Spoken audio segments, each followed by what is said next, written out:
Kidnapped by Robert Louis Stevenson. Chapter 22.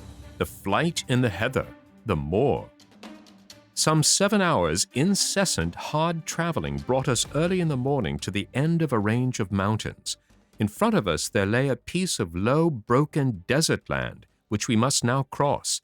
The sun was not long up, and shone straight in our eyes. A little thin mist went up from the face of the moorland like a smoke, so that, as Allen said, there might have been 20 squadron of dragoons there, and we none the wiser.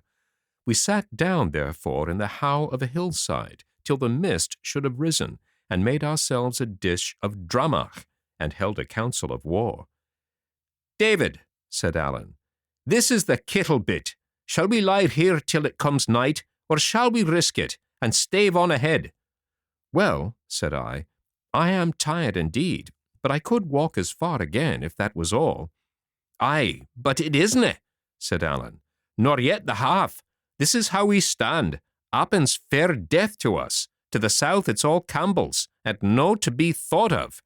To the north, well, there's no muckle to be gained by going north, neither for you, that wants to get to Queensferry, nor yet for me, that wants to get to France. Well then, we'll can strike east." "East be it," said I, quite cheerily, but I was thinking into myself, "Oh, man, if you would only take one point of the compass and let me take any other, it would be best for both of us." "Well then, east, you see, we have the Moors," said Allen. "Once there, David, it's mere pitch and toss. Out on yon bald, naked, flat place, where can a body turn to? Let the redcoats come over a hill, they can spy you miles away, and the sorrow's in their horses' heels. They would soon ride you down. It's no good place, David, and I'm free to say it's worse by daylight than by dark." "Allen," said I, "hear my way of it. Appin's death for us. We have none too much money, nor yet meal. The longer they seek, the nearer they may guess where we are. It's all a risk, and I give my word to go ahead until we drop." Allen was delighted. "There are whiles," said he, "when ye are altogether too canny and wiggish to be company for a gentleman like me, but there come other whiles when ye show yourself a metal spark, and it's then, David, that I love ye like a brother." The mist rose and died away, and showed us that country lying as waste as the sea, only the moorfowl and the pewees crying upon it, and far over to the east a herd of deer moving like dots. Much of it was red with heather, much of the rest broken up with bogs and hags and peaty pools. Some had been burnt black in a heath fire, and in another place there was quite a forest of dead firs, standing like skeletons. A wearier-looking desert man never saw, but at least it was clear of troops, which was our point. We went down accordingly into the waste, and began to make our toilsome and devious travel towards the eastern verge. There were the tops of mountains all round, you are to remember, from whence we might be spied at any moment. So it behooved us to keep in the hollow parts of the moor, and when these turned aside from our direction, to move upon its naked face with infinite care. Sometimes for half an hour together we must crawl from one heather bush to another, as hunters do when they are hard upon the deer. It was a clear day again, with a blazing sun. The water in the brandy bottle was soon gone, and altogether, if I had guessed what it would be to crawl the half-time on my belly and to walk much of the rest stooping nearly to the knees, I should certainly have held back from such a killing enterprise. Toiling and resting and toiling again, we wore away the morning, and about noon lay down in a thick bush of heather to sleep. Allen took the first watch, and it seemed to me I had scarce closed my eyes before I was shaken up to take the second. We had no clock to go by, and Allen stuck a sprig of heath in the ground to serve instead, so that as soon as the shadow of the bush should fall so far to the east, I might know to rouse him. But I was by this time so weary that I could have slept 12 hours at a stretch. I had the taste of sleep in my throat. My joints slept even when my mind was waking. The hot smell of the heather and the drone of the wild bees were like possets to me, and every now and again I would give a jump and find I had been dozing.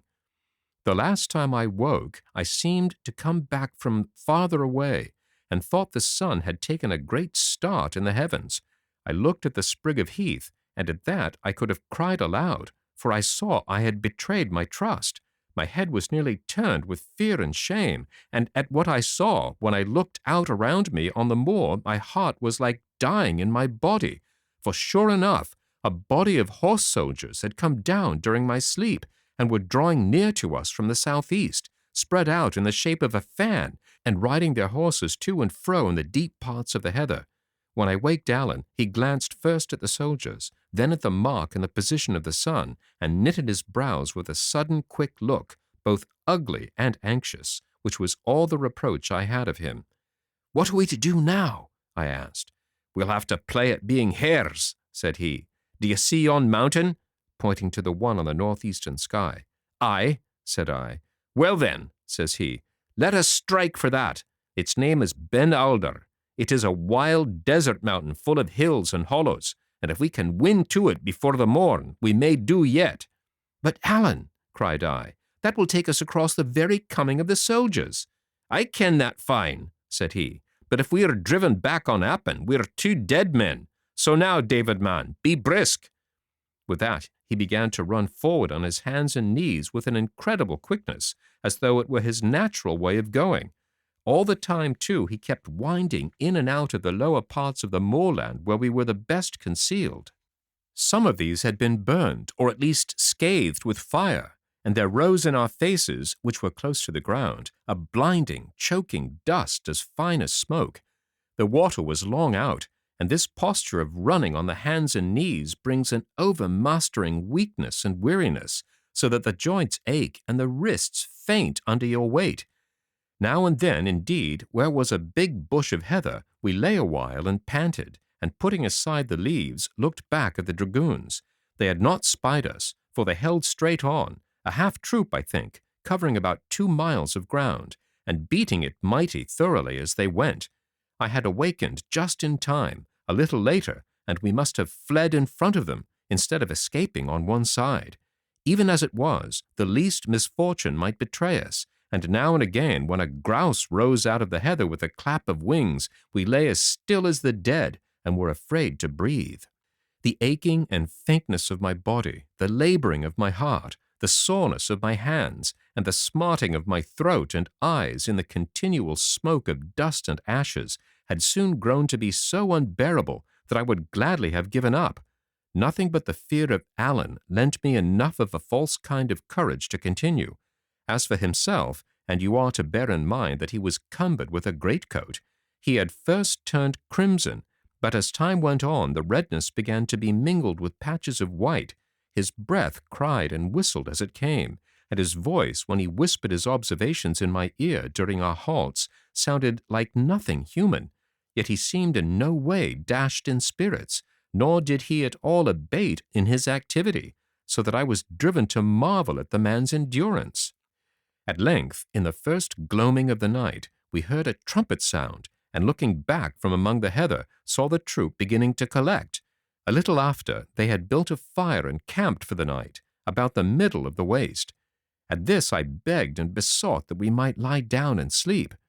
"There shall be no sleep the night," said Allen. "From now on, these weary dragoons of yours will keep the crown of the muirland, and none will get out of Appin but winged fowls. We got through in the nick of time, and shall we jeopard what we've gained? Nah, nah. When the day comes, it shall find you and me in a fast place on Ben Alder." "Allen," I said, "it's not the want of will, it's the strength that I want. If I could, I would, but as sure as I'm alive, I cannot." "Very well then," said Allen, "I'll carry ye." I looked to see if he were jesting, but no, the little man was in dead earnest, and the sight of so much resolution shamed me.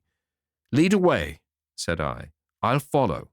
He gave me one look, as much as to say, "Well done, David," and off he set again at his top speed.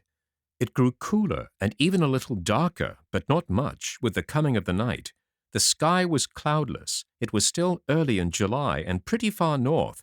In the darkest part of that night, you would have needed pretty good eyes to read, but for all that, I have often seen it darker in a midwinter day. Heavy dew fell and drenched the moor like rain, and this refreshed me for a while. When we stopped to breathe, and I had time to see all about me, the clearness and sweetness of the night, the shapes of the hills like things asleep, and the fire dwindling away behind us like a bright spot in the midst of the moor, anger would come upon me in a clap, that I must still drag myself in agony and eat the dust like a worm.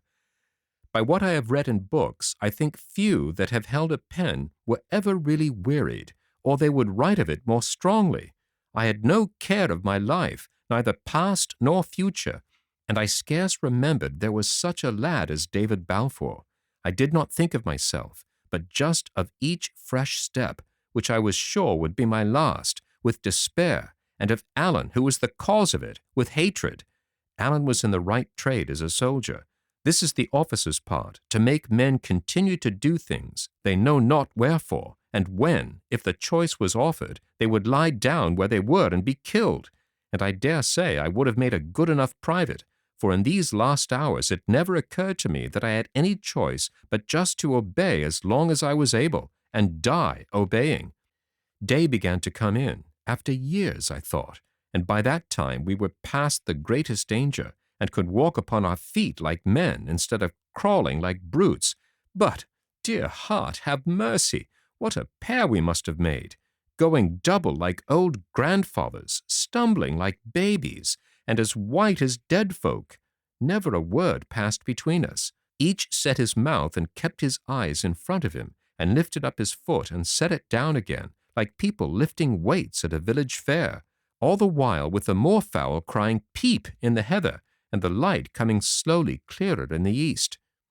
I say Alan did as I did, not that ever I looked at him, for I had enough ado to keep my feet, but because it is plain he must have been as stupid with weariness as myself, and looked as little where we were going, or we should not have walked into an ambush like blind men.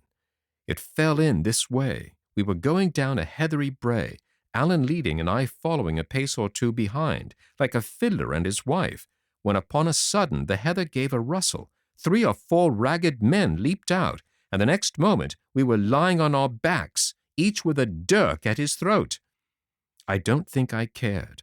The pain of this rough handling was quite swallowed up by the pains of which I was already full, and I was too glad to have stopped walking to mind about a dirk. I lay looking up in the face of the man that held me, and I mind his face was black with the sun, and his eyes very light, but I was not afraid of him. I heard Alan and another whispering in the Gaelic, and what they said was all one to me. Then the dirks were put up, our weapons were taken away, and we were set face to face, sitting in the heather. "They are Cluny's men," said Alan. "We couldn't have fallen better. We're just to bide here with these, which are his out-sentries, till they can get word to the chief of my arrival." Now Cluny Macpherson, the chief of the clan Vorich, had been one of the leaders of the great rebellion 6 years before. There was a price on his life, and I had supposed him long ago in France, with the rest of the heads of that desperate party. Even tired as I was, the surprise of what I heard half wakened me. "What?" I cried. "Is Cluny still here?" "Aye, he is so," said Alan. "Still in his own country, and kept by his own clan. King George can do no more." I think I would have asked farther, but Alan gave me the put-off. "I'm rather wearied," he said, "and I would like fine to get asleep." And without more words he rolled on his face in a deep heather bush and seemed to sleep at once. There was no such thing possible for me. You have heard grasshoppers whirring in the grass in the summer-time? Well, I had no sooner closed my eyes than my body, and above all my head, belly, and wrists, seemed to be filled with whirring grasshoppers, and I must open my eyes again at once, and tumble and toss, and sit up and lie down, and look at the sky which dazzled me, or at Cluny's wild and dirty sentries, peering out over the top of the brae and chattering to each other in the Gaelic. That was all the rest I had, until the messenger returned, when, as it appeared that Cluny would be glad to receive us, we must get once more upon our feet and set forward.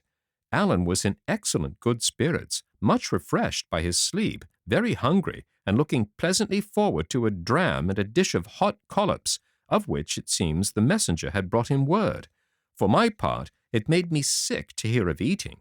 I had been dead heavy before, and now I felt a kind of dreadful lightness which would not suffer me to walk. I drifted like a gossamer.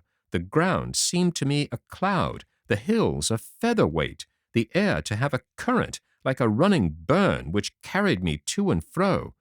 With all that, a sort of horror of despair sat on my mind, so that I could have wept at my own helplessness.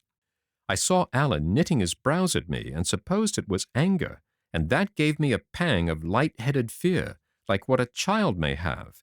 I remembered, too, that I was smiling, and could not stop smiling, hard as I tried, for I thought it was out of place at such a time. But my good companion had nothing in his mind but kindness, and the next moment 2 of the gillies had me by the arms, and I began to be carried forward with great swiftness, or so it appeared to me, although I dare say it was slowly enough in truth, through a labyrinth of dreary glens and hollows, and into the heart of that dismal mountain of Ben Alder.